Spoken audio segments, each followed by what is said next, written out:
Hi, it's Ian, and welcome back to my 30 Days of Taiko Skills. Today is day 15, and I'm talking about buzz strokes. So, a buzz stroke is another one of the rudiments that comes from snare drumming, and it may not be one of the main kind of hits or kinds of sounds that you would learn as a taiko player, especially as a beginner taiko player. But it's one of those different kinds of sounds that I use in my playing, and I thought I would show you a little bit about um, the way I think about buzz strokes. So, very simply, a buzz stroke is going to be when I take the stick, hit the drum, and don't allow it to rebound, but let it buzz on the drum head. And depending on the amount of pressure that our back fingers have, the shorter or longer the buzz stroke can be. So, the the shortest of all kind of buzz stroke would be if you don't hear any buzz. So it just goes like this.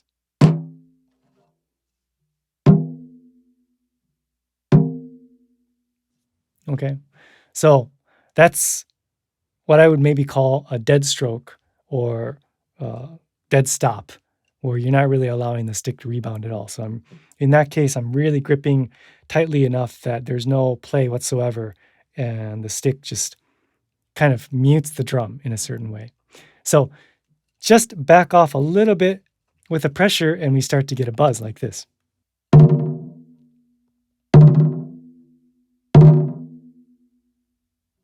Okay. So that's a buzz. In this instance, in the taiko context, I would probably use the kuchishoga sound z, zu, z. Maybe I would say it short, like z, for a short kind of buzz with more finger pressure. And maybe I would let it elongate if I'm allowing to have more multiple small bounces. I might say z. Okay. So how would I use that? Maybe well, I can just demonstrate maybe a few times where um, I'll just improvise a few kind of simple rhythms, including using the zoo sound or the buzz sound, and yeah, just give you a little sense of how I use it.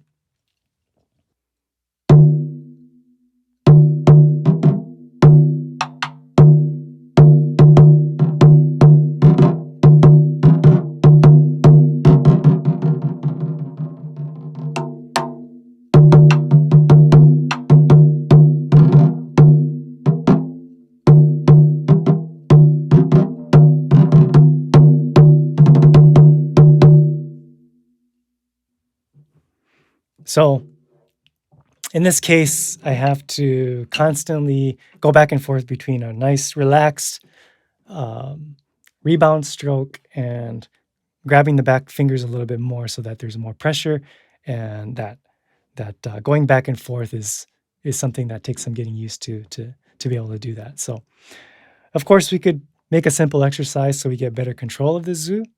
For example, you could do 8 rebound hits and then 8 zoo buzz strokes, and then you could do 4 and then 4, 2, 2, 1, 1, something like that.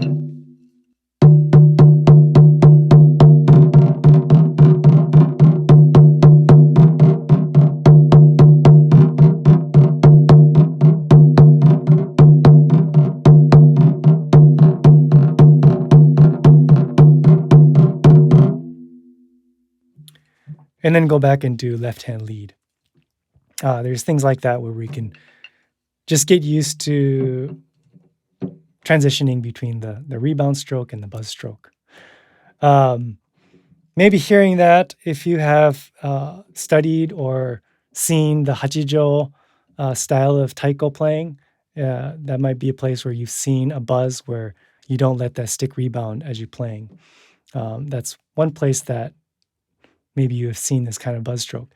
So you can, of course, take that and be inspired to apply it to your other kinds of music, or if you're improvising or you're composing a piece, you could always use that as one of the tools in your toolkit. So anyway, experiment a little bit with buzz strokes. Try different length buzz strokes. Include something like saying zu into your kuchishoga, and maybe you're going to practice doing a copy game like we talked before about self-copy game or working with other people. Try to incorporate that into your Kuchishoga vocabulary as well as your drumming vocabulary. And yeah, I think it's kind of a fun thing to play around with. So anyway, that was Bud Strokes, and I'll see you in the next one.